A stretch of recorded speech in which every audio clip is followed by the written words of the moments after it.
Alors, épidémiologie, ça a été évoqué tout à l'heure, c'est un trouble fréquent dans l'enfance, entre 5 et 7% dans l'enfance en population générale, et ça persiste dans la majorité des cas à l'âge adulte. On estime que c'est entre 60 et 70% de persistance du trouble à l'âge adulte. Cette persistance et cette prévalence qui rencontre une prévalence de 4% à l'âge adulte, elle est à peu près la même, quel que soit le niveau économique du pays dans lequel on fait les études. Ce n'est pas quelque chose qui est dépendant de l'économie du pays non plus. Dans le ratio, ce qu'on a, c'est qu'on a un ratio dans l'enfance qui est en faveur des garçons. Donc on a 5 garçons pour une fille. Ça s'équilibre à l'âge adulte. Alors ça, c'est probablement des biais épidémiologiques. On pense que les garçons enfants sont nettement mieux détectés que les filles qui ont une variante plutôt attentionnelle du trouble, ne dérangent pas trop en classe. On est encore, malheureusement, dans des sociétés très patriarcales, dans lesquelles avoir une fille qui ne réussit pas beaucoup à l'école, c'est pas moi qui le dis, c'est les études qui le disent, vous ne pensez pas que c'est moi qui le raconte, mais dans lequel une fille qui ne réussit pas beaucoup, c'est beaucoup moins important qu'un garçon qui ne réussit pas. Donc on va être plus attentif à détecter un garçon qui bouge et qui dérange en classe. Il va être aussi plus manifeste et on va très vite l'adresser à un pédiatre ou un neuropédiatre, ce qui n'est pas le cas pour les filles.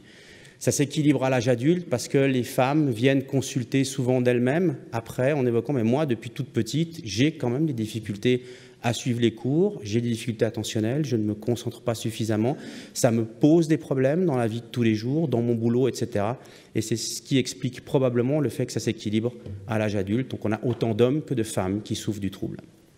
La majorité des patients à l'âge adulte ont une expression du trouble qu'on appelle combinée, c'est-à-dire qu'ils présentent à la fois des difficultés attentionnelles et à la fois des difficultés d'hyperactivité et d'impulsivité. C'est assez rare d'avoir qu'une variante où il n'y a que des difficultés attentionnelles ou que des difficultés d'hyperactivité ou d'impulsivité. Alors que dans l'enfance, ça peut être assez séparé dans les deux présentations. Vous avez ici une courbe qui montre un peu l'évolution du trouble au travers des âges. Elle est assez intéressante. Donc en rouge et en jaune, vous avez les symptômes d'hyperactivité, d'impulsivité.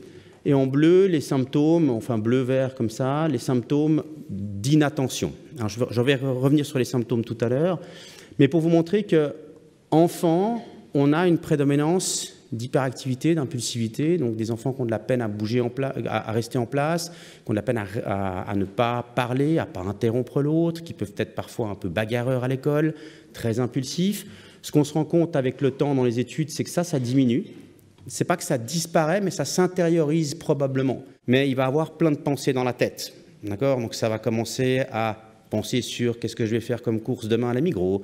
Ah ben tiens, il faut que j'aille faire ça. Et puis il va complètement lâcher, c'est une hyperactivité mentale.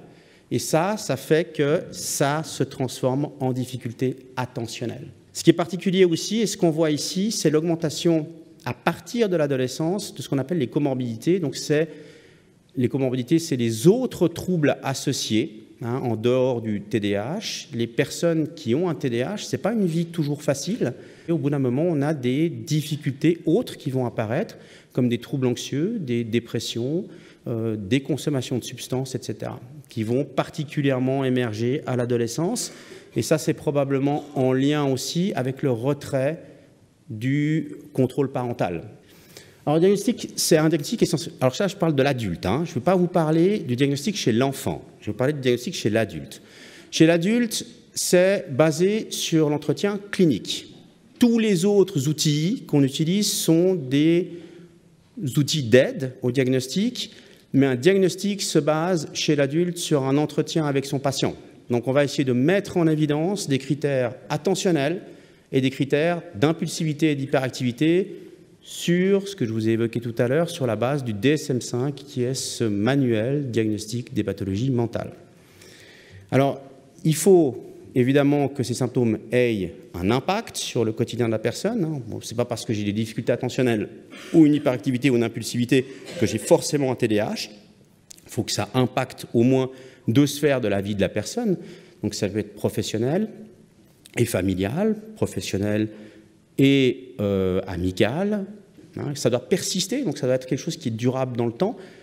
Je peux tout à fait avoir des symptômes d'hyperactivité, d'impulsivité, de difficulté attentionnelle parce que je ne dors pas. D'accord ? Parce que ces derniers temps, je suis stressé et autres. Ce n'est pas un TDAH. Donc ça va aussi me demander d'exclure les autres pathologies.